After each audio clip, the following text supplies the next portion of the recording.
வணக்கம், welcome to Manas kitchen. Manas கிச்சனில் இன்றைக்கி மணத்தக்காளி கீரை தண்ணி சாறு எப்படி பண்ணுறதுன்னு பார்க்க போகிறோம். ஸோ இந்த மணத்தக்காளி கீரை தண்ணி சாறை செய்கிறது ரொம்பவே எளிமை தான். அது மட்டும் இல்லாமல் இன்றைக்கி பார்த்திங்கன்னா இது நம்ம வீட்டு பால்கனியில் வளர்ந்த இந்த மணத்தக்காளி கீரை எடுத்து தான் நம்ம செஞ்சுருக்கோம். ஒரு கைப்பிடி கீரை போதுங்க. அதில் பார்த்திங்கன்னா அவ்வளவு பலன்கள் நமக்கு கிடைக்கிது. இது செய்கிறதுமே ரொம்ப ஈஸி. ஒரு தக்காளி, ஒரு வெங்காயம், ஒரு 4 பூண்டு, ஒரு 4 பச்சை மிளகாய், கொஞ்சம் ஜீரகம், கொஞ்சம் அரிசி கழுவின தண்ணி, அதுக்கு பிறகு பார்த்திங்கன்னா ஒரு கைப்பிடி அளவுக்கு இந்த மணத்தக்காளி இலைகள், இது போதுமானது. ஸோ அவ்வளவு பலன் நிறைந்ததாக இருக்குது. இப்போ நம்ம பார்க்குறது பார்த்திங்கன்னா இந்த பால்கனியில் வளர்ந்த ஒரு 2 செடி தாங்க. ஒரு செடி பார்த்திங்கன்னா ஆல்ரெடி அதில் கீரையை எடுத்து சாறு செஞ்சு சாப்பிட்டாச்சு. அதுக்கப்புறம் வளர்ந்த கீரையே இவ்வளோ கொடுத்துருக்கு பாருங்கள். நீங்கள் ஒன்று செய்யலாம், இது ஒரு டிப்பு மாதிரி எடுத்துக்கலாம். இந்த மாதிரி செடி நீங்கள் வீட்டில் வச்சுருந்தீங்கன்னா கீரையை மட்டுமே கிள்ளி எடுத்துக்கலாம். அதுக்கப்புறம் அந்த பொடி இலைகளெல்லாம் விட்டிங்கன்னா கிட்டத்தட்ட ஒரு 10 to 15 நாளில் நல்லாவே வளர்ந்து வரும். ஸோ அந்த மாதிரி வளர்ந்த கீரை தான் இது. ஃபஸ்ட் டைம் 2 செடிகளையுமே நான் கீரையை பறித்து சமைச்சிட்டு இப்போ செகண்ட் டைம் வளர்ந்த கீரைகளை தான் நான் இப்போ உங்களுக்கு காமிச்சிட்ருக்கேன். ஸோ லாஸ்ட் வீடியோவில் நம்ம வெந்தயக்கீரை வளர்த்தோம். ஸோ அதனுடைய கண்டினியூவேஷனாக நான் சொல்லியிருந்தேன். வரும் வாரங்கள்லேயும் நம்ம இந்த மாதிரி கீரையை கீரை வீடியோலாம் அப்லோட் செய்வோம். எப்படி வளர்க்குறது அப்படின்றத பற்றி தான் இந்த வீடியோலையும் நம்ம சொல்லிகிட்ருக்கோம். ஸோ இப்போ பார்த்திங்கன்னா இந்த மாதிரி ஒரு செடியை வச்சுட்டிங்கன்னா நீங்கள் செடியோடு பிடுங்கி இலையை எடுக்கிறதுக்கு பதிலாக இந்த மாதிரி இலையை மட்டுமே எடுத்தும் நீங்கள் பயன்படுத்தலாம். ஸோ இந்த கீரை செய்கிறதுக்கு முன்னாடி, இந்த தண்ணி சாறு செய்கிறதுக்கு முன்னாடி அதனுடைய பயன்பாடுகளை பார்க்கலாம். ஸோ இப்போ மணத்தக்காளி அப்படின்னாலே வயிற்று புண்ணை ஆற்றும் அப்படின்றது எல்லாருக்குமே தெரியும். ஸோ அது மட்டும் இல்லாமல் அதில் பார்த்திங்கன்னா வயிற்று பொறுமல் சொல்லுவாங்க. அதாவது வயிறு உப்புசம், பெருங்குடலுடைய வீக்கம், நாக்கில் வரக்கூடிய வயிற்று புண்ணு மட்டும் இல்லாமல் நாக்கு புண்ணு, மூல வியாதி, அதுக்கப்புறம் வயிற்று வலி கூட இது குணமாக்குது. மலச்சிக்கல் கூட சீக்கிரமாக குணமாகும். ஸோ இந்த மாதிரி சொல்லிக்கிட்டே போகலாம் இந்த மணத்தக்காளி கீரையினுடைய பயன்களை. ஸோ அது மட்டும் இல்லாமல் என்ன பண்ணுது, இந்த கீரையை பச்சையாக கூட மென்று சாப்பிட்லாம். இந்த மஞ்சள் காமாலை என்ற ஒரு நோயை குணமாக்குறதுக்கும் இந்த கீரையுடைய சாறு பயன்படுது. ஸோ பச்சையாக சாப்பிட்டிங்கன்னா கொஞ்சம் கசப்பாக இருக்கும், காய்ச்சல் கூட குணமாக்குது அப்படின்றாங்க இந்த கீரையை. அது மட்டும் இல்லாமல் காச நோய் கடுமையாக குறைக்குது. இது காச நோயின்ற ஒரு காய்ச்சல் ஏற்படக்கூடிய ஜுரத்தையுமே இது குறைக்குது. ஸோ இன்னொரு பயன்பாடுமே சொல்லிக்கிட்டு போகலாம். ஆண்களுடைய மலட்டுத்தன்மையை கூட இது போக்குது அப்படின்றாங்க.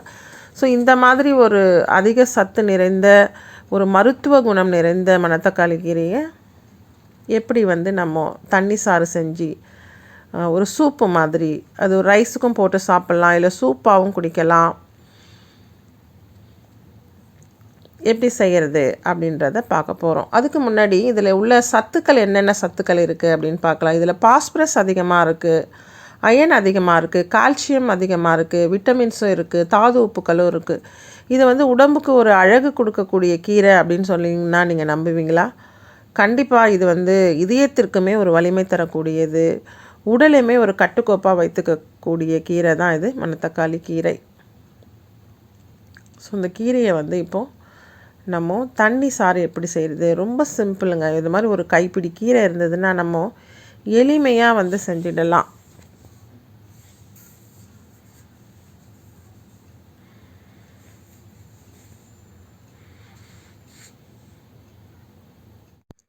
இந்த மணத்தக்காளி கீரை செடி பார்த்திங்கன்னா செடியில் மட்டும் இல்லாமல், செடியிலுடைய கீரை மட்டும் இல்லாமல் அதனுடைய மணத்தக்காளியினுடைய காய்கள், அதாவது பழங்கள், அதையுமே எடுத்து நம்ம காய வச்சு அதுக்கப்புறம் வத்தல் குழம்பும் இதில் செய்யலாம். இதை பச்சையாகவுமே ஒரு புளிக்குழம்புல போட்டும் செய்யலாம். ஸோ இந்த மாதிரி இருக்கக்கூடிய இந்த மணத்தக்காளி கீரையை கண்டிப்பாக நீங்களுமே வீட்லேயுமே வளர்த்து கொஞ்சமாக ஒரு 2-3 விதை போட்டால் போதுங்க. ஒரு 2 செடி வளர்ந்துச்சுன்னா நீங்கள் எப்போவுமே மந்த்லி ஒன்ஸ் இந்த மாதிரி ஒரு தண்ணி சாறு செஞ்சு சாப்பிட்ற அளவுக்கு உங்களுக்கு கீரை வரும். ஸோ நீங்கள் கண்டிப்பாக ட்ரை பண்ணி பாருங்கள். ஸோ ட்ரை பண்ணிங்கன்னா நீங்கள் வீட்டில் வளர்த்து பார்த்தீங்கன்னா இதுக்காக ஒன்றும் பெரிய இடம் வேணும் அப்படின்னு இல்லை. ஒரு பால்கனிலேயோ கொஞ்சமாக ஒரு ஒரு இடம் இருந்தாலே போதும். ஒரு தொட்டியில் வச்சிட்டிங்கன்னா அது நல்லா வளர்ந்து வரும். ஸோ இந்த மாதிரி எளிமையாக வளர்க்கக்கூடிய கீரைகளில் இது மணத்தக்காளியும் உண்டு. ஸோ இந்த மாதிரி ஃபாரினில் இருக்காங்க அப்படின்னா ஒரு சில கீரைகள் கிடைக்கிறதுமே கஷ்டமாக இருக்கும். ஸோ இப்போ பார்த்திங்கன்னா நம்ம மணத்தக்காளி சாறு எப்படி செய்கிறது அப்படின்றத நம்ம ஆரம்பிச்சிட்டோம். ஸோ இதுக்கு முன்னே சொன்ன மாதிரி ஒரு தக்காளி, ஒரு பெரிய தக்காளியாக இருந்தால் ஒரு 2 தக்காளி எடுத்துக்கலாம். ஒரு வெங்காயம், ஒரு 4 பூண்டு பற்கள், 4 பச்சை மிளகாய், இவ்வளவு தான் நம்ம எடுத்திருக்கோம். இதுக்கு முக்கியமாக அரிசியை வந்து ஃபஸ்ட்டு தடவை கழுவிட்டு அதுக்கப்புறம் செகண்ட் அண்ட் தேர்ட் வாட்டரை கழுவின தண்ணியை நம்ம யூஸ் பண்ணிக்கலாம். ஸோ இப்போ நம்ம தோட்டத்தில் பறித்த கீரையை பொடியாக கட் பண்ணி வச்சுட்டோம். அரிசிக்கான தண்ணியும் ஒரு பவுல் நிறையா எடுத்துக்கிட்டோம். இப்போ வெங்காயம் தக்காளியும் நல்லா கட் பண்ணிக்கலாம். பச்சை மிளகாய் ஒரு 4 பச்சை மிளகாவை நல்லா கீரி எடுத்துக்கலாம். ஸோ இப்போ பேனில் வந்து ஒரு கடுகு, உளுத்தம் பருப்பு, கொஞ்சம் ஜீரகம், பெருஞ்சீரகம், ஒரு 4 வெந்தயம், ஸோ இதெல்லாம் போட்டு நல்லா தாளிச்சியாச்சு. அதுக்கு முன்னாடி ஒரு டேபிள் ஸ்பூன் அளவுக்கு எண்ணெய் போட்டு தாளிச்சிருக்கோம். ஸோ இதெல்லாம் நல்லா பொரிஞ்சு வந்த உடனே அதுக்கப்புறம் நீங்கள் வந்து வெங்காயத்தை சேர்க்கலாம்.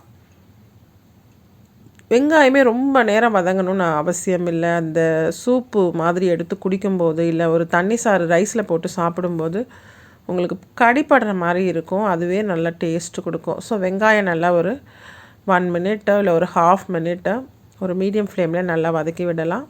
அதுக்கப்புறம் பச்சை மிளகா, கொஞ்சம் மஞ்சத்தூள் இதெல்லாம் போட்டு நல்லா வதக்கிட்டு அதுக்கு பிறகு நம்ம தக்காளியை சேர்க்குறோம். கொஞ்சம் மஞ்சத்தூளும் சேர்க்குறோம். மஞ்சத்தூள் சேர்க்கும்போது அந்த கலர் வந்து இன்னுமே நல்லா க்ரீனிஷாக இருக்கும். இதில் கூட குறைய நீங்கள் உங்களுடைய டேஸ்ட்டுக்கு தகுந்த மாதிரி தக்காளி ஒரு 3 தக்காளி கூட சேர்த்துக்கலாம். அதாவது குவான்டிட்டி அதிகமாக வேணும். நான் வந்து இது கிட்டத்தட்ட பார்த்திங்கன்னா ஒரு 3 பவுல் வந்து குவான்டிட்டி வந்துச்சு. ஸோ இது வந்து எங்களுக்கு போதுமானதாக இருந்தது. ஸோ இந்த தக்காளி நல்லா வதங்கின பிறகு நான் வந்து பெரிய தக்காளின்றதால நல்லா பெரிய தக்காளின்றதால எடுத்திருக்கோம். அதை வந்து ஒரு தக்காளியாக கவுண்டில் எடுத்துகிட்டு கட் பண்ணி சேர்த்துருக்கோம்.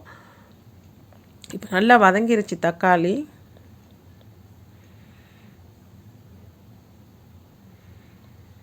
ஸோ தக்காளி நல்லா வதங்கின பிறகு நீங்கள் அதுக்கப்புறம் வந்து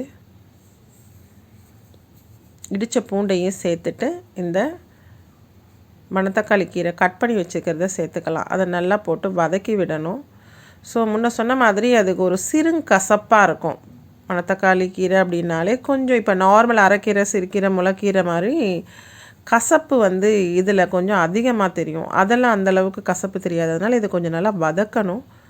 வதக்கிட்டு அதுக்கு அப்புறமா நீங்கள் வந்து இந்த அரிசி கழுவின தண்ணியை சேர்த்துக்கலாம். முன்னாடியே தேவையான அளவு உப்பையும் சேர்த்தாச்சு. அவ்வளவுதாங்க. பார்த்திங்கன்னா ரொம்ப ரொம்ப சிம்பிளாக செய்யக்கூடிய மணத்தக்காளி சாறு.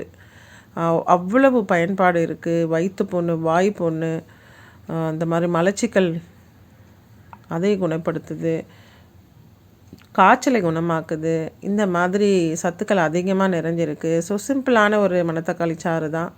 ஸோ ஒரு மூடி போட்டு வித்தின் ஒரு 5 மினிட்ஸில் ஒரு கொதி விட்டிங்கன்னா போதும். சூப்பரான மணத்தக்காளி சாறு ரெடி ஆயிடுச்சு. நீங்கள் இதில் சூப்பாகவும் குடிக்கலாம், இல்லை சாதத்துலேயும் போட்டு சாப்பிட்லாம். கண்டிப்பாக ட்ரை பண்ணுங்கள். தேங்க்ஸ் ஃபார் வாட்சிங்.